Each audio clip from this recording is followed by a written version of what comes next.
Meanwhile, it's a bit of a nerve-wracking day for Ontario's prospective pot shop owners. Today, just 25 retailers will be selected to apply for a cannabis license. And the license will not be based on merit or preparedness. It's based on luck. The provincial government opened the licensing lottery on Monday. It's now closed, and the 25 winners will be announced in the next 24 hours. The licenses will be divided in 2 regions. 5 retailers will be randomly selected to sell pot in the province's East region, 5 in downtown Toronto, 6 in the Greater Toronto Area, 2 in Ontario's North, and 7 in Ontario's West.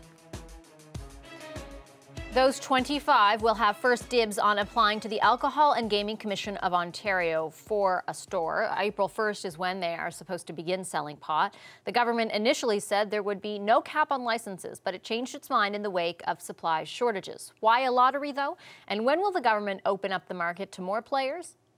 Caroline Mulroney is Ontario's Attorney General and Minister of Francophone Affairs. She joins me from Toronto. Hi, Minister Mulroney. Great to see you again. Thanks for your time. Hi, Vashi. Nice to see you. Happy New Year. You as well. Minister, can you quantify for us the supply shortage that you say led to the decision to backtrack on your original plan not to have a cap on the number of stores able to sell marijuana? Well, Vashi, I think we've all seen across the country that there is a national supply shortage, not only in Ontario, but across the country. And we have seen that that other provinces are making changes to their plans in terms of mitigating strategies, not issuing licenses, closing down stores, reducing store hours. And so that's as a result of a lack of supply. And so we decided, given that we had set April 1st as our date to have bricks and mortar stores in place, that we needed to bring in a new temporary approach to this to deal with the national supply shortage. The reason I guess I'm asking about a quantification is just so that I and our viewers can understand at what point then does the plan change. I know that the plan is to reevaluate, but at what level of supply are you comfortable, for example, lifting that cap? Well, I'm not going to get into the specifics, but I can tell you that that there has been, orders have not been able to be filled. We're fine at the OCS level in terms of filling our orders that are coming through our online channel, the Ontario Cannabis Store. But just going forward, and our approach, Ontario's approach, was to have an open allocation process that was only going to be limited by market demand. And so what we've seen in other provinces is that is the result of this supply. And so what we've seen is that we really think that we'll only have enough supply at this time for 25 stores to fill their shelves. And so that's why we are adopting this temporary approach. It's a lottery-based system where 25 stores will be open in Ontario on April 1st. As that changes, if it does change, and I know it's a big if, will you just lift does your government know, will you lift the cap completely? Will you always keep a lottery system? How will that evolve if supply also evolves? Yeah, our approach was always, as I said, to go to an open market, and that is our ultimate goal. The timing of that, when we're able to achieve that, is really dependent on the federal government and how they manage the supply shortage. So I can't be... How often will you evaluate? Will you reevaluate? The OCS will be reevaluating this on a constant basis. We're always evaluating, getting sales reports that's coming out of the Ministry of Finance in terms of how things are going and what we're seeing about fill rates. But at this time, right now, our focus is on April 1st. And making sure that Ontarians across the province have these 25 stores in place to meet their demand in their communities. Are you worried at all, Minister, about limiting retailers, particularly in geographic reasons, and thereby risk driving people back to the black market? If they can't find legal weed anywhere near where they live, won't Ontarians head back to the black market? Well, Ontarians can get legal cannabis through the Ontario Cannabis Store, so they have access to that. And I'd encourage any Ontarian who's looking to purchase recreational cannabis, they can do so legally now through the Ontario Cannabis Store. That said, we know that people want to be able to go to a bricks and mortars store to be able to do that. 25 stores is what we think the market can handle at this time. We decided we need to be able to have this geographically distributed so that people across the province can have access to it. But we know that in terms of being able to curb the black market and to really combat it, the only way to do that is through supply. And unfortunately, that is out of our hands. The federal government licenses producers of marijuana, and so we're waiting for them to address this shortage situation. Ontario is, as I know, other provinces are across the country as well. So in order to deal with the black market, we need more supply, and we're all waiting for that. Even though the online portal that your government has set up, do you acknowledge the number of problems, not just supply, but if you do go on the website, there are, there's limited quantity of things available. There were issues getting product out. What's your confidence level that that has actually been improved? Well, I think with any new business that's getting started early on, there are some hiccups along the way, and I know that the OCS has addressed those, and I'm confident in the OCS going forward that they have been able to fill their orders and get packages delivered to clients, to customers across the province.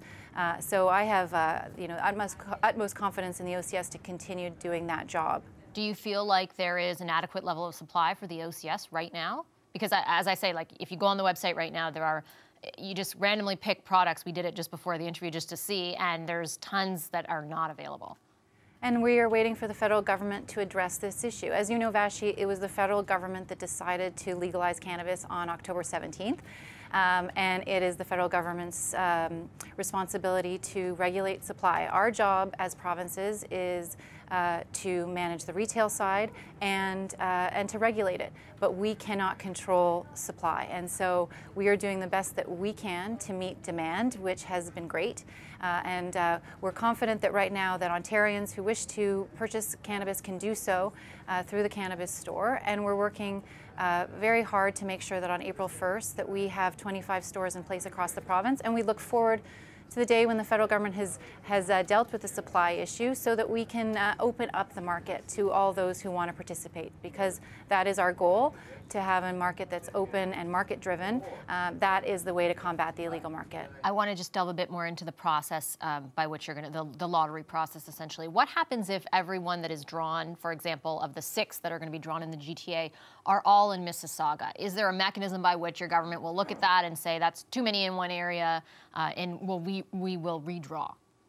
So the mechanism is that if the 6 that are drawn in the GTA, the next step is to see whether the municipality has opted in or opted out.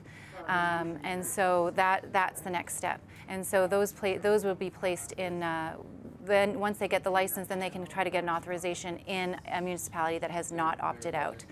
So it's a 2-step process in that sense. And the AGCO, in terms of people who are applying, as I get this question about people who apply, they have to go through a diligence process. Right now, the AGCO is going through expressions of interest, but the next step to licensing involves due diligence that's conducted by the AGCO. Does that mean that they can show discretion with that same example if everyone that has been drawn is in one specific area? Like if it's in one specific city, GTA is wide. You're there right now. And Mississauga is very far from Scarborough. So if all 6, is there anything to prevent all 6 stores from all 6 licenses from being doled out for just one area like Mississauga? Well, I believe that Mississauga has voted to opt out. Different example. Let's say Oakville. Okay, but say Oakville, yes, there's a chance that there will be certain communities that will get more. But again, there is another step in the process, which is once a licensee goes to get a retail store authorization, they've got municipalities and local residents have 15 days to provide input. And so, just picking your store location doesn't mean that it's necessarily going to work out. We hope that that people who are granted licenses have done some work to establish whether or not they will be accepted in that particular area. But we acknowledge municipalities have the option of opting in and opting out, and so there may be certain areas that won't have any stores in place, and there will be other areas where there will be a higher concentration of stores. But it's still too early to judge, because January 22nd is the date that we've set for municipalities to determine whether or not they will opt in or opt out. We have some early indications, but right now I think as of a couple of days ago, about 4.3 million Ontarians are covered by municipalities that had opted in.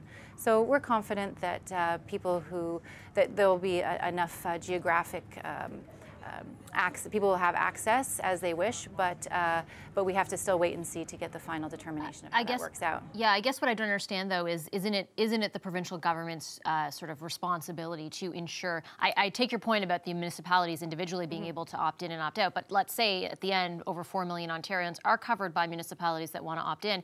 There really isn't anything from what I gather from what you're saying that would ensure that, for example, all the stores in the east are not in Kingston. Well, it's going to be, yes, you could come up with a model where they're all in one place, but that's sort of in the abstracted or hypothetical at this point because... But it's a lottery, right? It's a lottery, but it's a lottery to be able to get a license, and then the next step is a store. And so then they have to go and pick a store, a municipality that has opted in, and they're going to be working cooperatively with the AGCO to make sure that their application goes through. So it's still too early to determine where all these stores will be and whether they'll all be in one location. I think that the goal is to make sure that as many Ontarians as possible have access to a bricks and mortar store in their community. Okay, thank you, Minister Mulroney. Really appreciate your time today. Thank you for having me on.